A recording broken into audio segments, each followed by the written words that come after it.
Okay, we'll start with this. Well, it appears that the WBC's interim champion in the light flyweight division, Kenya Enriquez of Mexico, is going to be filling the spot that Amanda Serrano was going to be filling on Exatlon. Is that how you say that? Exatlon. Okay, that sounds a little better. When it comes to the WBC's light flyweight interim champion, I've been wondering, when exactly is the WBC going to order the fight between Kenya, the interim champion, and Yesenia Gomez, also of Mexico, the full-fledged WBC champion in the light flyweight division? I mean, Kenya's been the interim champion since 2017, and Yesenia, she's been the full-fledged champion since 2018. All things considered, I think it's about time for a mandate. It's been 3 years. Roughly 3 years since Kenya Enriquez became the WBC's interim champion in the light flyweight division. Yesenia, she's held the title for over a year now, going on 2. I mean, when's the WBC going to hit the gas and order that fight? Because if Kenya Enriquez finds herself with enough free time to participate, join in a reality TV show competition, that extra free time, that could be time spent preparing to become a full-fledged champion. That could be time spent in camp preparing to challenge Yesenia for the WBC's title in the light flyweight division. Yeah. Seems strange to me that an order hasn't come down yet, and that Kenya and Yesenia, both of them, it's almost like they're operating independently of each other, as if they're on different paths, when nothing could be further from the truth. The WBC's interim title is intended to be a segue to a full-fledged world title shot. But that's really not what's going on here, and that's not what's been going on. So, I'm just wondering, when can we expect to see that happen? Because for the time being, Kenya's going to be on some reality TV competition show.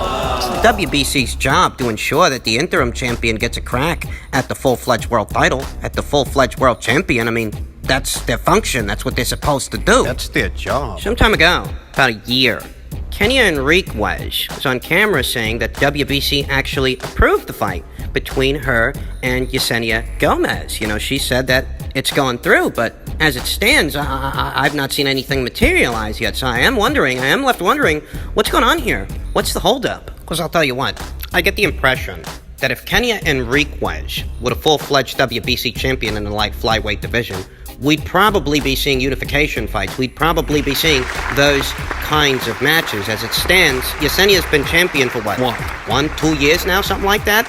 And she hasn't unified with anybody. There are 4 separate world champions in this division. 4 of them. It's a division that stands divided, and I'm of the opinion that if Kenya were in possession of a full-fledged world title, she'd sooner look to unify the division than Yesenia. Call me crazy. Call me a poor judge of character, call me what you will. But I get the impression that Kenya's a little bit more ambitious than Yesenia. And if nothing else, she is overdue a title shot. She's been the interim champion since 2017, and we're here in 2020.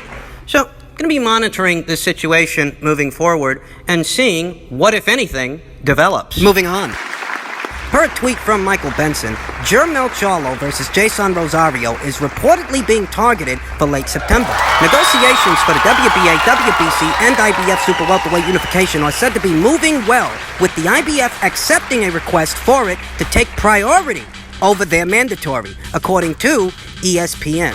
And this story is in direct contradiction from what we heard from Samson Lukowicz immediately after Jason Rosario unseated Julian Williams, the then unified champion. He said this wasn't next. As far as Samson Lukowicz was concerned after that fight, Charlo was not going to be Jason Rosario's next fight, and he wanted to wait. He wanted to build that fight as a pay-per-view. But it seems that the plan has been accelerated, and all things considered, that's welcome news. That's actually good news. In a division like junior middleweight, where it's anybody's fight on any given night, it needs a pecking order, it needs consolidation, it needs absolution. This kind of absolution.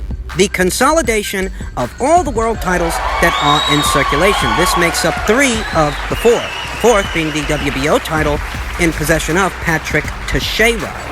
This fight brings us one step closer to what could be the next undisputed champion in the junior middleweight division. And all things considered, hindsight being 2020, I like Charlo's chances. I like Charlo's odds to win this fight. I'm gonna have to be honest here. I don't want to sell Jason Rosario short.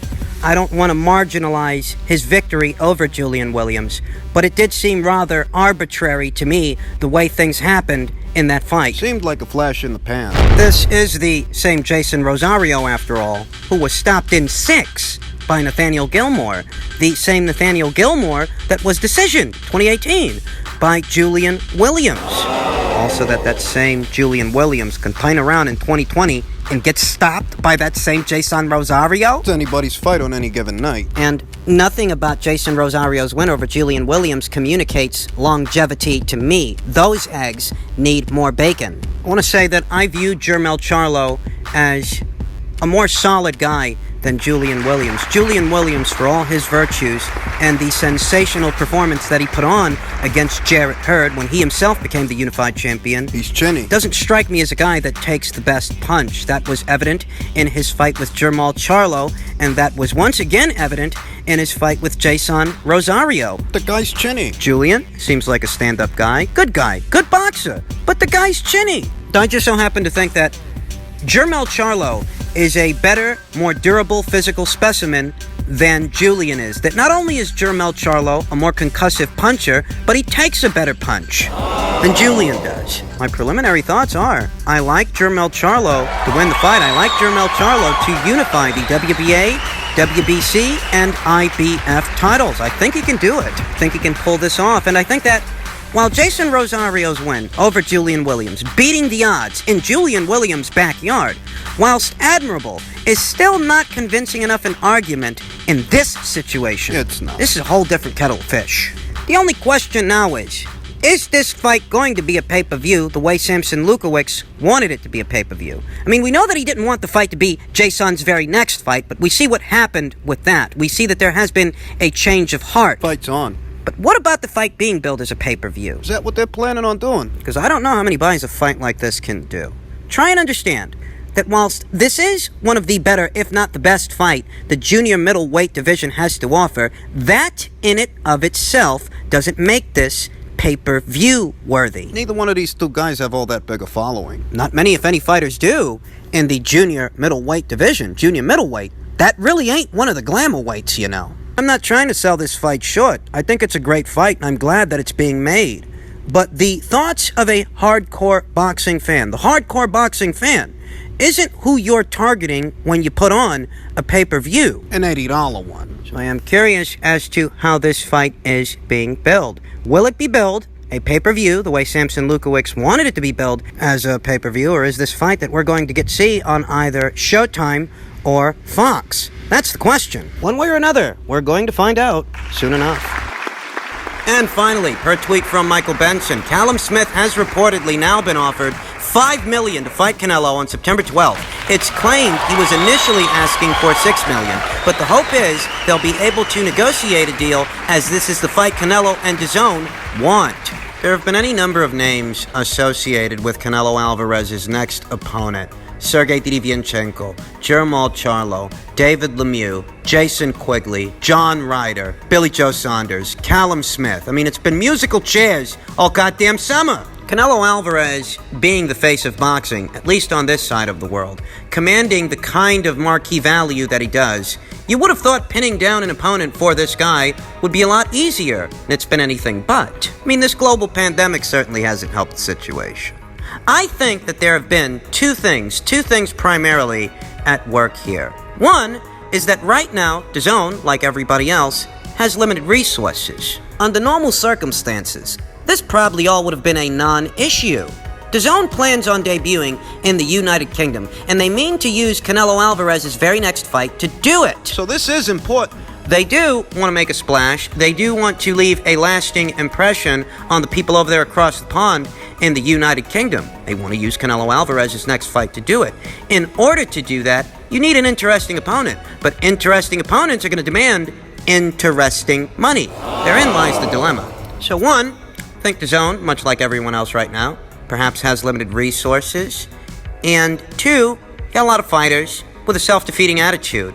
They don't treat the situation as if it's an opportunity. Rather, they demand compensation for the risk they're taking, because they view this fight with Canelo as sight and defeat. As a risk. I mean, you tell me how much sense it made for Billy Joe Saunders to take himself out of the running.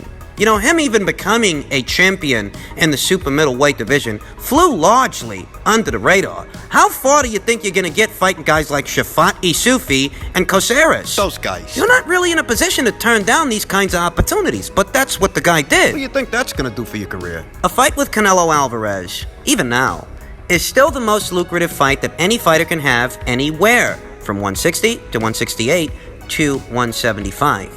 But for these guys, Right now. given that there's no live gate revenue, the fight's not worth what it's normally worth. I mean, it's still the most lucrative fight you can have anywhere from 160 to 175, but it's not worth as much as it normally is. And this it seems to greatly affect whether these guys want this fight or not. And that speaks volumes. It speaks volumes about how these fighters view themselves in retrospect with Canelo, how they view this fight.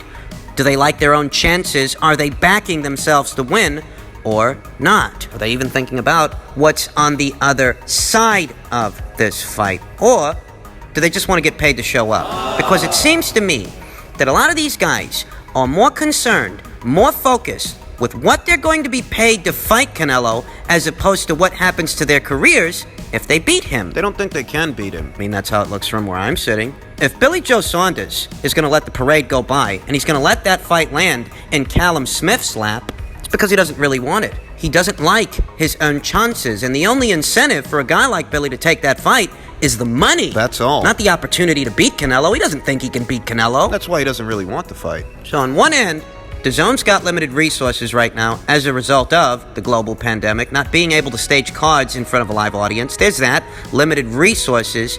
And on the other end of it, you got a fighter, some fighters, with self-defeating attitudes towards the fight. The only way they want to take that fight on is if you pay them an arm and a leg to do it. But paying them an arm and a leg to do it, it's kind of hard right now. Under normal circumstances, perhaps it would be a drop in the bucket to DAZN, but here today, perhaps it's more than they are willing to spend, more than they are willing to put up. You know Tesco Joe. He's basically saying that Golden Boy Promotions has about $40 million in the budget for Canelo Alvarez's next fight, and $5 million of that $40 million is going towards Canelo's next opponent. I happen to think that under normal circumstances, DAZN would make up the difference for whatever a fighter wants to fight Canelo Alvarez. That if a guy wants $8 million and 5 are coming from Golden Boy, the other 3 could come from DAZN. Maybe they could have worked it out that way under normal circumstances, but these circumstances are anything but normal. And these guys with these self-defeating attitudes are driving a hard bargain. Guys like Billy Joe Saunders and guys like Canelo-Smith to a lesser extent, though Canelo-Smith at least still is in the running for this fight. I'll tell you the truth. If this is to be DAZN's UK debut, their maiden voyage into the United Kingdom, that market of boxing fans, they're going to need something a little bit more interesting than Canelo Alvarez versus Jason Quigley or Canelo Alvarez versus David Lemieux, John Ryder. They're going to need a fight where there's actually something on the line. Enter Canelo-Smith, the undefeated WBA and Ring Magazine super middleweight champion. This ain't your run-of-the-mill situation. This ain't your run-of-the-mill event that DAZN is trying to put on, you understand. This is supposed to be special. This is their UK debut. They need it to be the best and brightest UK debut it can be. And it's kind of hard to do that with a guy like Jason Quigley, if I do say so myself. And John Ryder. I mean, I think John Ryder's a pretty solid opponent for Canelo Alvarez. I wouldn't be against that fight.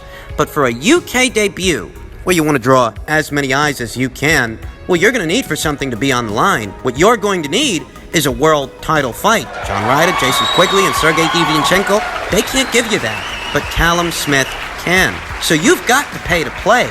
But if the difference between the fight happening and the fight not happening is a mere $1 million, just put up the $1 million, give Callum the 6 that he asked for, and get the fight done. Listen, I'm not telling you that Canelo-Smith deserves what he's asking for, that he commands such a large fucking audience in the United Kingdom that you gotta pay this guy whatever the fuck he wants. But for the sake of the debut, you gotta make some sacrifices, you know? You want the fight to be the best fight that you can deliver at this point so that you can get people's attention and get people to subscribe. There's gotta be something on the line. Jason Quigley, John Ryder, those guys can't give you that. You'd be lucky to get anybody batting an eyelash over Canelo versus any one of those guys. Only hardcore boxing fans are going to tune into a fight like that, whereas you're trying to appeal to the general public, the teeming masses, and the casuals. The casual boxing fan. The casual boxing fan that only tunes in for big names and high-stakes fights, and anything short of a title fight at this point would be small potatoes for a Canelo Alvarez. You want to debut in the United Kingdom with small potatoes when you're trying to compete with Sky Sports, when you're trying to compete with BT Sport, who already have their audience? So I reiterate, it's not necessarily that Callum Smith deserves what he's asking for. It's not that he commands such a large audience to where you can warrant this kind of spending. What you're doing for the sake of the debut. You're doing what you've got to do to deliver the very best product you can. So whether you're aware of it or not, you've got some competition over there. It's just one man's opinion. You can feel free to disagree.